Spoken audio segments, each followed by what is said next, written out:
Assalamualaikum warahmatullahi wabarakatuh.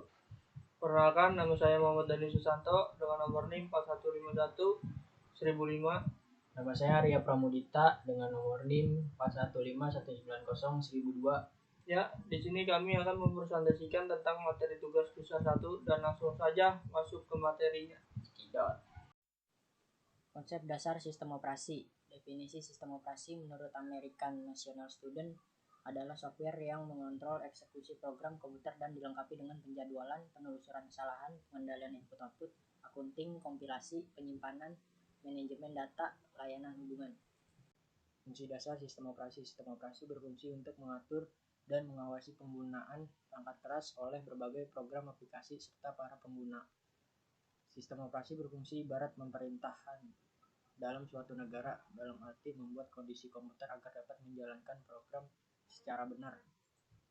Tujuan sistem operasi. Sistem operasi membuat komputer menjadi lebih mudah dan menarik serta nyaman untuk digunakan. Sistem operasi memungkinkan sumber daya komputer digunakan secara efisien. Sistem operasi yang disusun atau diprogram sedemikian rupa memungkinkan menerima perubahan atau pengembangan baru yang efektif dan efisien. Dapat melakukan pengujian sistem tanpa mengganggu layanan yang telah ada. Komponen sistem operasi itu supervisor atau komponen manajemen, komponen pendukung. Struktur dasar sistem operasi. 1. Sistem monolitik. Sistem monolitik merupakan struktur sistem operasi sederhana yang dilengkapi dengan operasi dual pelayanan sistem call yang diberikan oleh sistem operasi. Sistem berlapis. Sistem operasi dibentuk secara hierarki berdasar lapisan-lapisan di mana lapisan bawah memberi layanan lapisan di atasnya. Contohnya Unix termodifikasi, Venus, D, dan OS atau 2. Keunggulan dan kelemahan sistem monolitik. 1. Pengujian dan penghilangan kesalahan sulit karena tak dapat dipisahkan dan dialokasikan. Keunggulannya, layanan dapat dilakukan sangat cepat karena terdapat di satu ruang alamat. Sistem berlapis. Kelemahannya, fungsi-fungsi SO harus diberikan ke tiap lapisan secara berhati-hati. Keunggulannya memiliki keunggulan rancangan modular. Tiap lapis dapat dirancang, dikode, dan tipe-tipe sistem operasi. Yang pertama, Real Time Operating System RTOS adalah sistem operasi atau OS yang dimaksudkan untuk melayani aplikasi waktu nyata yang memproses data saat masuk. Multi-user dan single-user operating system. Sistem multi-user adalah suatu sistem di mana lebih dari satu user menggunakan secara bersama satu atau lebih perangkat keras. Single-user adalah sistem operasi yang hanya menyediakan akses layanan terhadap sistem komputer kepada satu user saja. Multitasking dan tasking operating system single. Multitasking atau tugas ganda adalah istilah teknologi informasi yang mengacu kepada sistem sebuah metode di mana banyak pekerja atau dikenal juga sebagai proses diolah dengan menggunakan sumber daya CPU yang sama. Distribute operating system. Distribute operating system adalah model di mana aplikasi terdistribusi yang berjalan pada beberapa komputer dihubungkan oleh komunikasi. Embedded system. Embedded system adalah sistem komputer yang dirancang khusus untuk tujuan tertentu demi meningkatkan fungsi suatu mesin. Evolusi sistem operasi. Seperti halnya manusia, sistem operasi OS yang kita miliki dan kita pakai saat ini tentunya tidak langsung muncul dalam bentuk yang sudah sebagus sekarang. OS juga mengalami sebuah evolusi mulai dari zaman tanpa OS, awal terciptanya OS, hingga evolusi-evolusi yang dilakukan dengan tujuan menambal kekurangan yang dimiliki para OS pendahulunya. Generasi awal 1945 sampai 1955. Perkembangan awal komputasi elektronik sebagai pengganti sistem komputasi mekanik kali itu disebabkan kecepatan manusia untuk menghitung terbatas.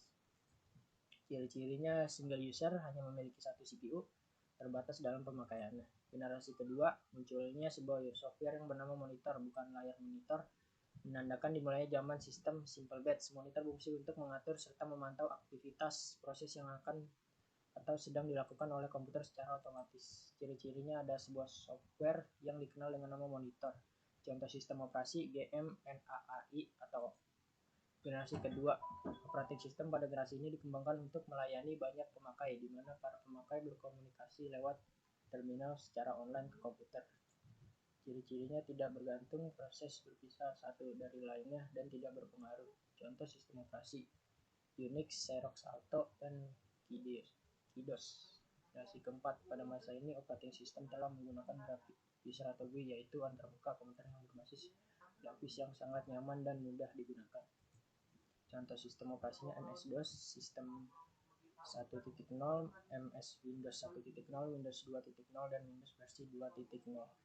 Generasi selanjutnya pada generasi ini diperkenalkan oleh operating system yang berada dalam sebuah operating system dan operating system bergerak atau mobile pada perangkat bergerak seperti PDA, paket PC, laptop, netbook, dan notebook. Pada perkembangan ini supaya dapat membantu manusia dalam mengerjakan pekerjaan manusia sehingga lebih mudah. Ya, contohnya di sini ada sistem operasi Windows, OS lokal, Windows 2003, Windows 7, dan Windows 10. Di sini ada kontribusi operasi. Peran yang dilakukan oleh sistem operasi mencakup terhadap seluruh peripheral dari perangkat komputer sehingga media input-output, mengatur penempatan data, mengatur file sistem, dan lain sebagainya. Oleh karena itu, sistem operasi ini sangat perlu diketahui oleh pengguna komputer sebagai kernel, sebagai guardian, sebagai gatekeeper, sebagai optimizer. Konsep arsitektur komputer di sini adalah suatu konsep tentang perancangan dan struktur pengoperasian dari suatu komputer.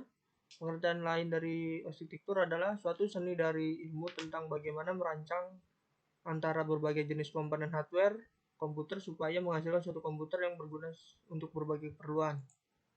Arsitektur komputer sekarang ini dibagi menjadi 4, yaitu Arithmetic Logic Unit atau ALU, Control Unit, Memory, dan Input-Output.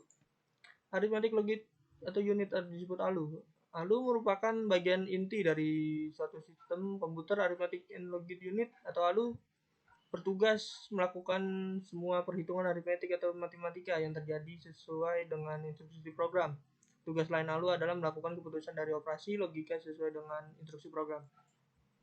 Control Unit juga bertugas mengatur dan mengendalikan semua peralatan yang ada pada komputer atau sistem komputer, mengatur dan mengendalikan alat input dan output, mengirim instruksi ke arithmetic and logic apabila perhitungan aritmetik atau perbandingan logik secara mengawasi kerja aritmetik dan logik supaya menyimpan hasil proses ke main memory. Ya, di sini ada manfaat dari arsitektur. Terdapat ada 4 ukuran pokok yang menjadi penentu berdasarkan arsitektur, yaitu ada applicability, malleability, expandability, dan compatible. Konsep dasar proses dan thread itu adalah suatu bagian dari program yang berada pada satu status tertentu dalam rangkaian eksekusinya. Dan thread dalam sistem operasi dapat diartikan sebagai sekumpulan perintah instruksi yang dilaksanakan atau dieksekusi secara ulir lainnya dengan menggunakan secara time slice, atau ketika suatu CPU melakukan perpindahan antara satu ulir ke ulir lainnya. Ya, di sini ada single thread dan multi thread. Single thread adalah proses hanya mengeksekusi satu thread saja dengan satu waktu. Kalau multi thread adalah proses dapat mengeksekusi sejumlah thread dalam satu waktu. Dan contoh thread itu adalah Java threads, dan dikelola oleh JVM dan biasanya dilaksanakan dengan menggunakan bidang model yang disediakan oleh OS. Di sini ada sistem multiprocessing atau CMP, adalah sistem multiprosesor yang digunakan atau digabungkan erat dengan kumpulan prosesor homogen yang berjalan secara independen satu sama lain. Keuntungan daripada sistem multiprocessing yaitu ada performa, keterisian terjamin, dan incremental growth. Ya, di sini keuntungan dan kelemahan sistematik itu ada. Keuntungan dari sistematik multiprocessing itu ada performa, keterisian terjamin, dan incremental growth. Dan kelemahan di sini ada kegagalan prosesor utama yang bisa menyebabkan kegagalan keseluruhan sistem, bisa jadi keturunan performa, dan dialah yang bertanggung jawab atas penjadwalan dan manajemen proses.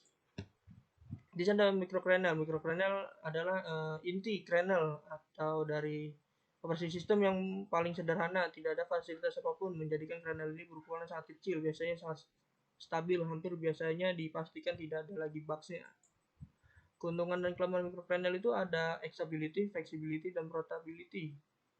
Kelemahan microkernel itu memiliki penurunan kinerja puncak hingga 66% dengan Unix aplikasi tertentu bila dibandingkan dengan UltraRISC pada DiskStation 5200 atau 200.